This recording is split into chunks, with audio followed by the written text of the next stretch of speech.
Welcome to the circular future. We've been used to a linear economic model. Make, distribute, and sell a product, and start thinking about the next version to create and sell. But wait, what happens to the old or retired product that was originally sold? Good question. About 60% of products reaching their end of life are not recycled, composted, or recovered in any way, according to a report by the Ellen MacArthur Foundation. How do we improve this? Or is a whole new way of thinking and doing business required for the circular future? I'm your host, Stephanie McLarty, Head of Sustainability at Quantum Lifecycle Partners. By now, it's understood. A linear economy has reached its limit, and we need to shift our focus towards a circular economy. One business model that makes this work is an as-a-service model, where manufacturers and service providers are responsible for the entire asset lifecycle and retain the ownership. That means in addition to making the product, they are responsible for maintaining it and then taking it back at its end of the current life. We're seeing many as-a-service models in general pop up that didn't exist even 10 to 20 years ago. We can rent someone else's apartment through Airbnb. We can use a bike share program in cities instead of having our own bikes. We can even rent a wedding dress. After all, you will hopefully only use it once. But can any product be turned into a service? Is there opportunity in this for companies, especially if they sell less of what they do now? And while this shifts the responsibility onto the product manufacturer or owner, therefore the only thing that's truly transferred is usership, not ownership, how important is this model for a circular economy? I'm joined by Yann Toutant, an as-a-service veteran, author, and founder of the company Blackwinch, which is accelerating the world's transition to usership and circularity.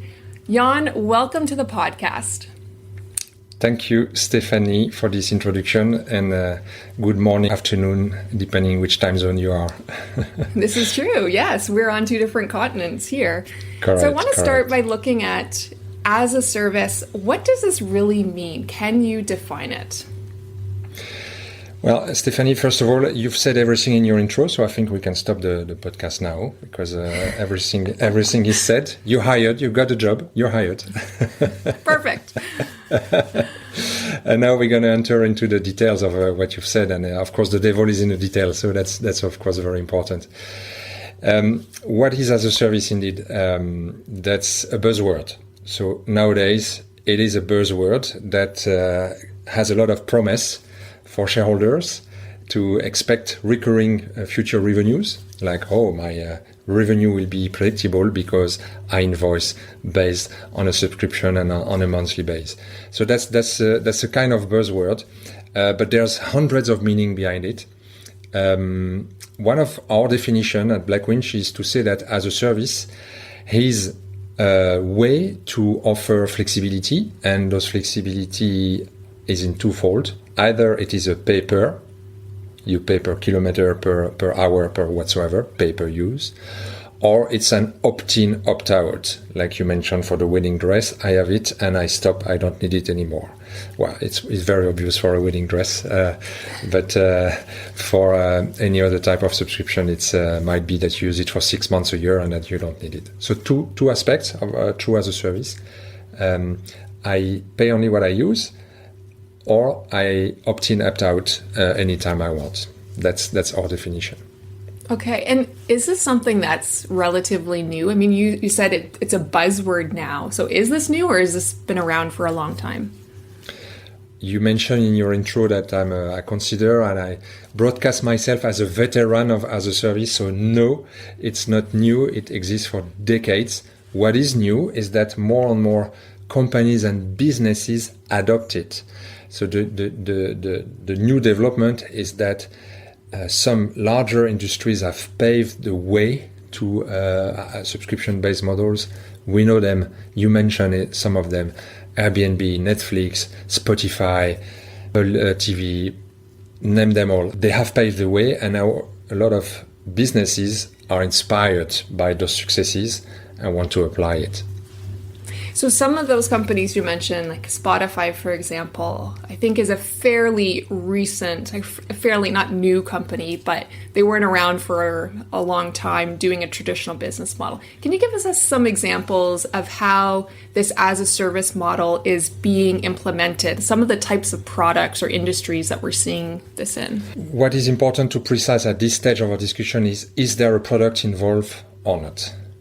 So in the as a service offer you are going to use, is it purely online based? Is it cloud based? Like Spotify, like Netflix, there is no product involved. To enjoy the experience, you have to have your own device. Or is there a product involved? You were talking about bike sharing. There is a bike involved. We are talking of the wedding dress again. There is a wedding dress involved.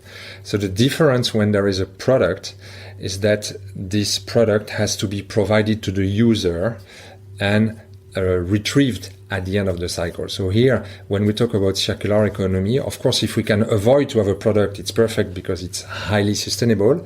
But yeah, you have to have a bike if you want to bike. And the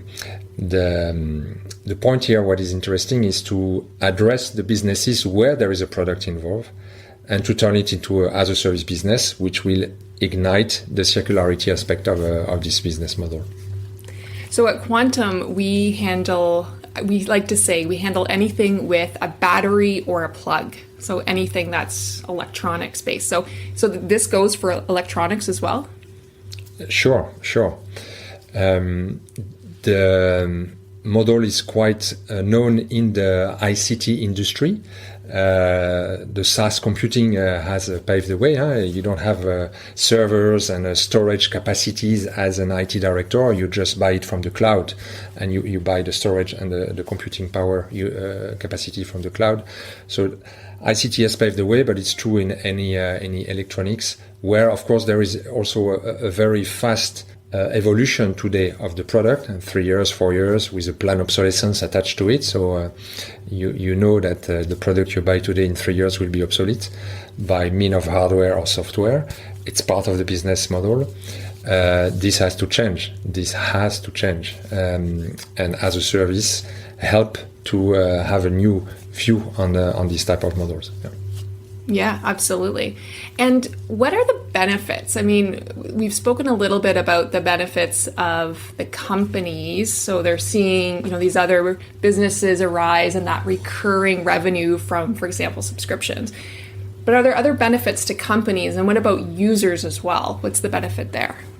Mm-hmm. So for companies, the main benefits are, of course, the recurring revenue, as we mentioned. So you have predictable revenue. Which is very nice in this uncertainties in terms of economical context at the moment. That helps a lot. There is also a second one. There's a lot, of course, but the second one that is that you have much more loyalty from your customers. You have a customer engagement.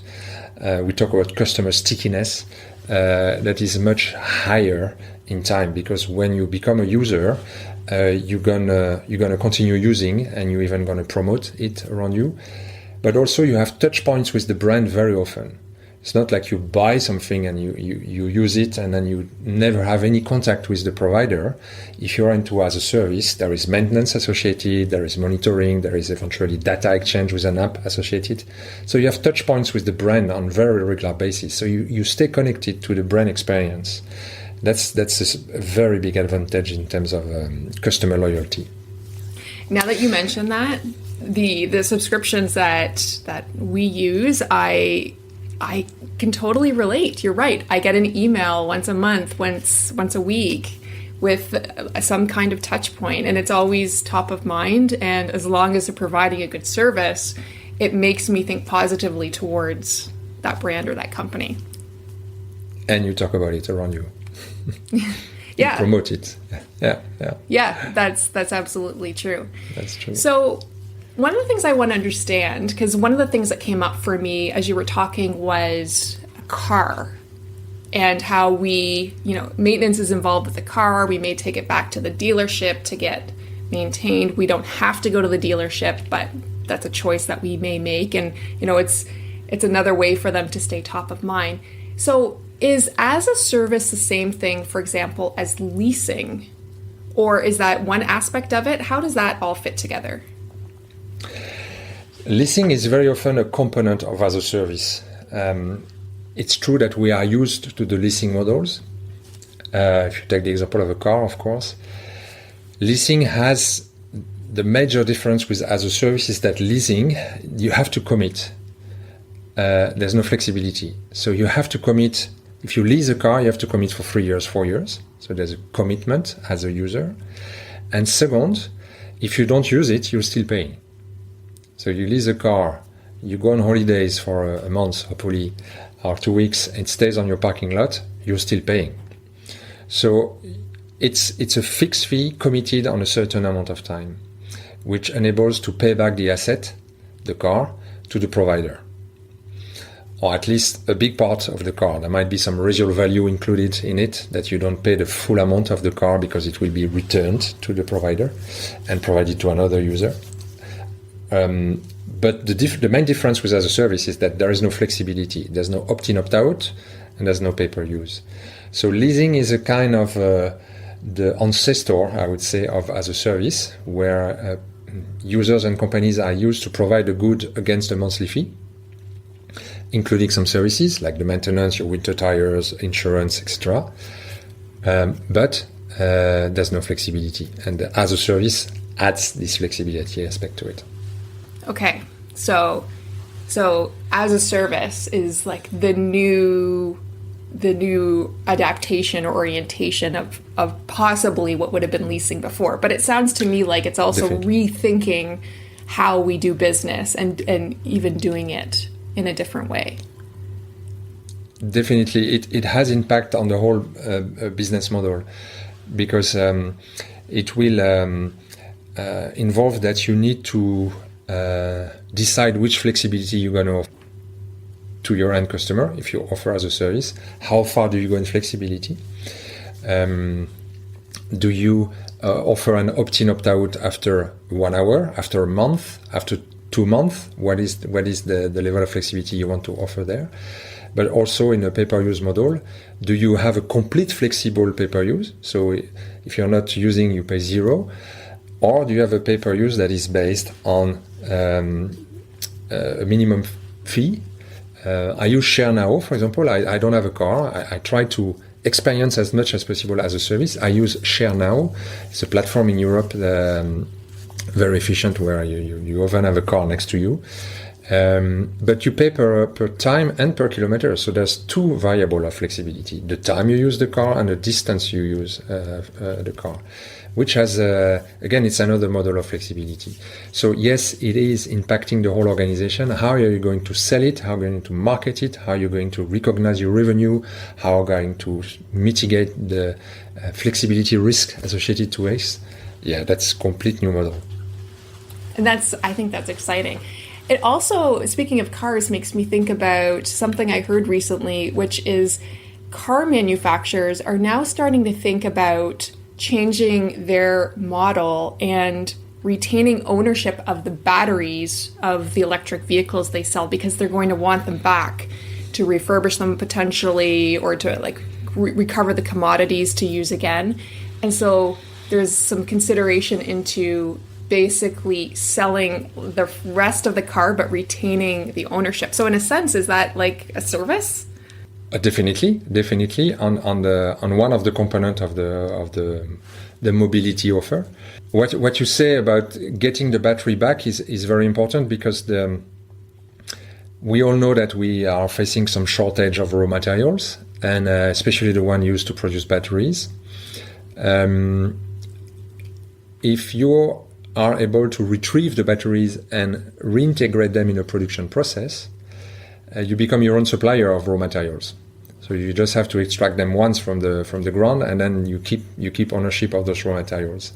I had discussion recently, very interesting discussion, with a cooling unit supplier, a large major brand of cooling units, air conditioning units, and it's full of copper.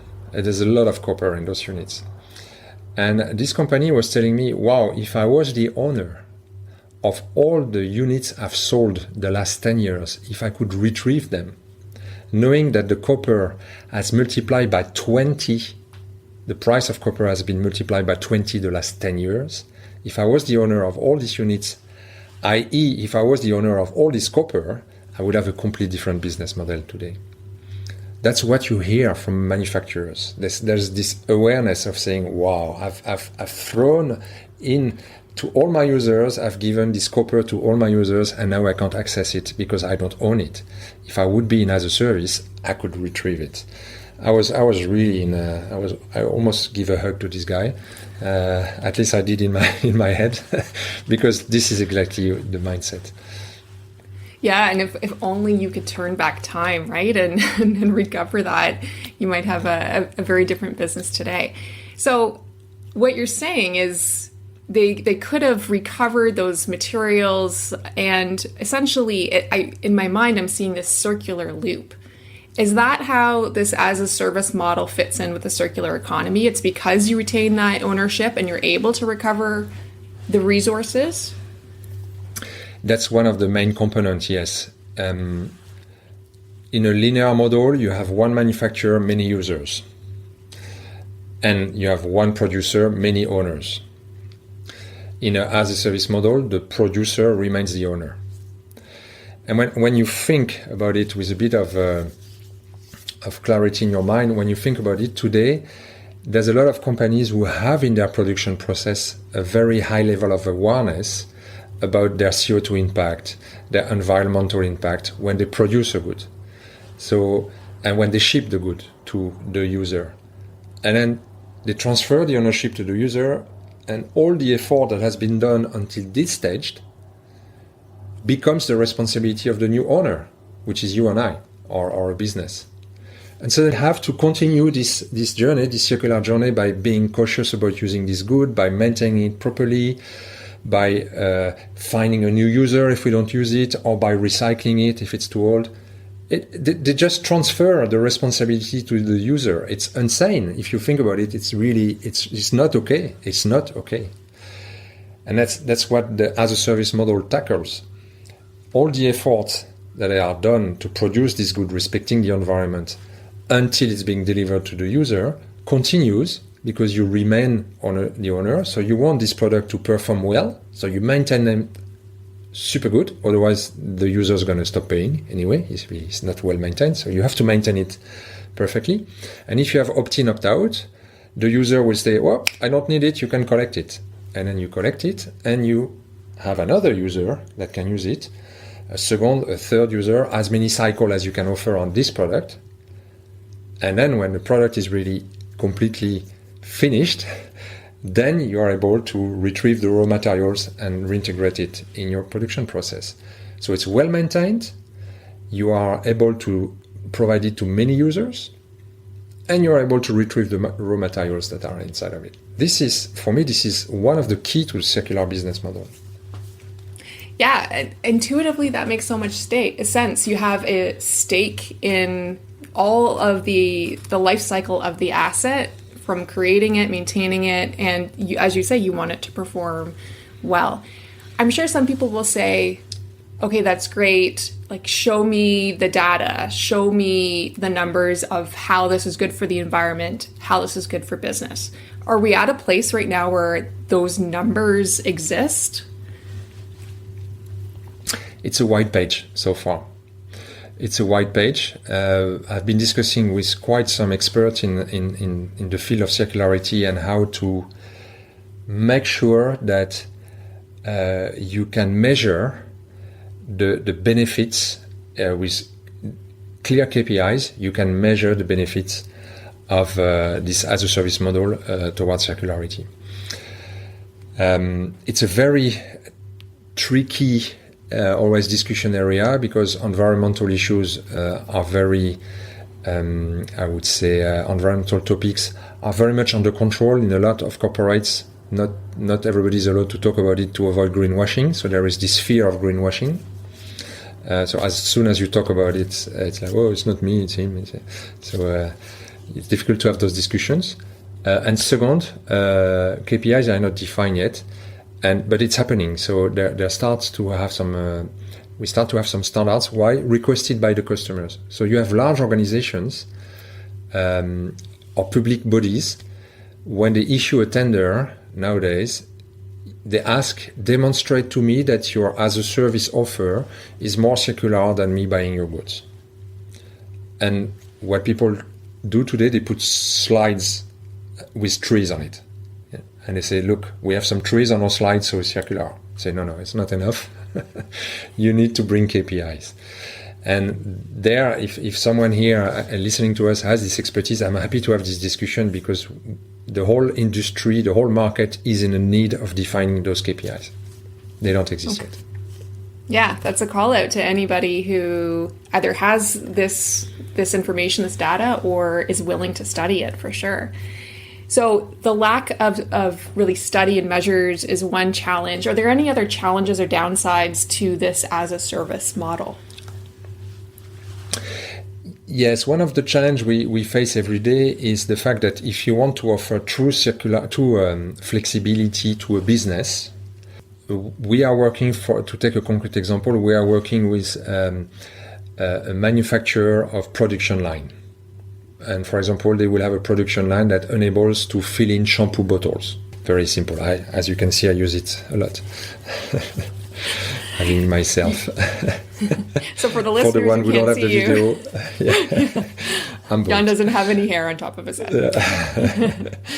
And the question is, how can we invoice, instead of selling this production line, how can we offer this production line on the price per bottle that is being filled by this production line?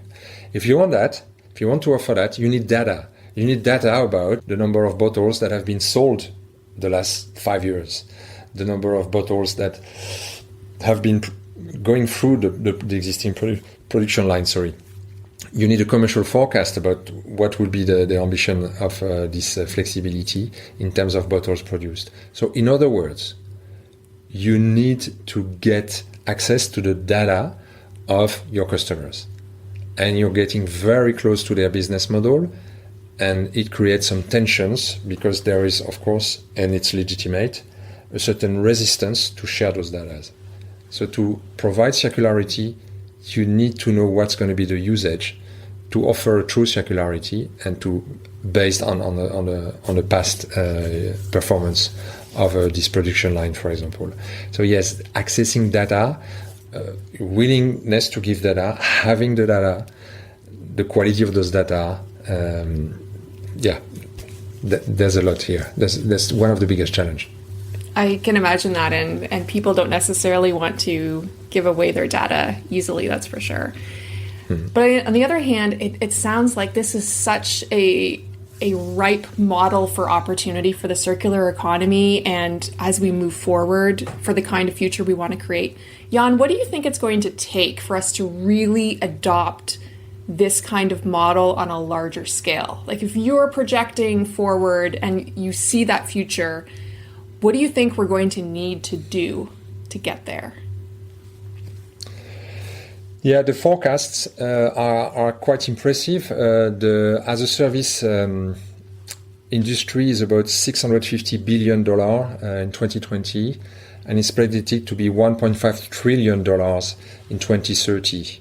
So and the companies who have as a service model, they grow 19 times faster than the other ones.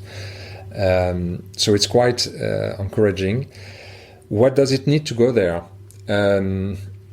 First of all, it needs to get rid of the principle of ownership. So believing that being the owner of a good, of a product,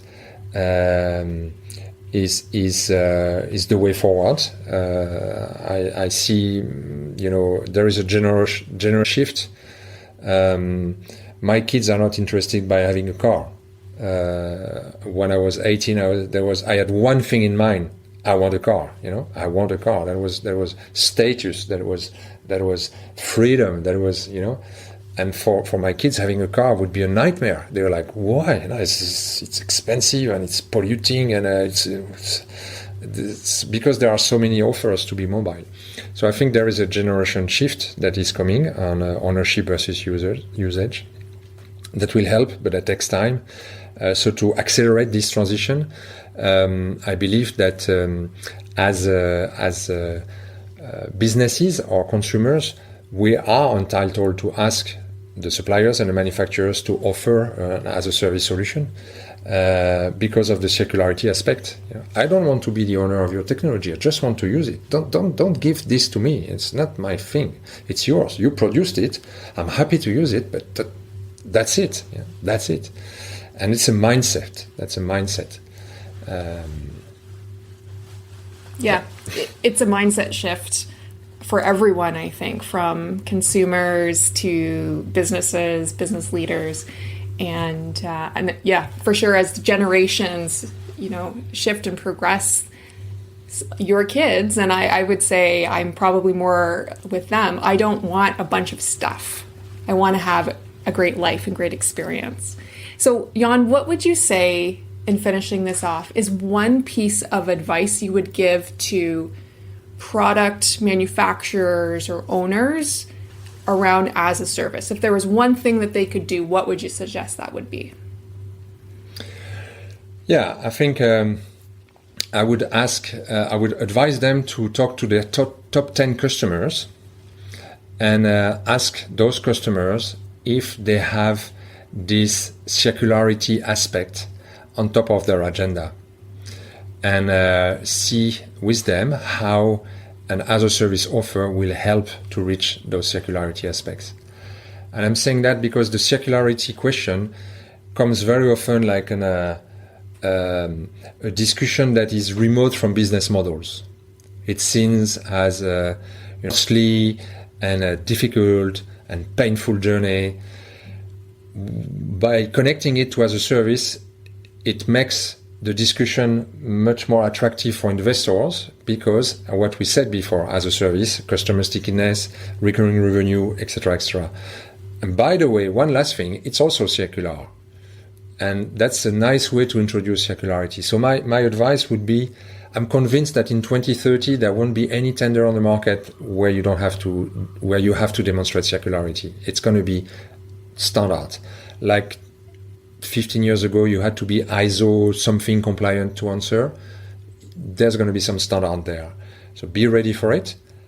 Ask your top 10 customers if they have circularity targets with you as your supplier, and see if as a service would help to make it happen. So engage the conversation with your top 10 customers. I'm sure 5 out of 10 will already be interested. That's great advice. And staying connected to our customers and suppliers and what they want and need is so important, regardless. Yann, what is the way that people can get in touch with you? So we are easy to reach on the company LinkedIn page, Blackwinch.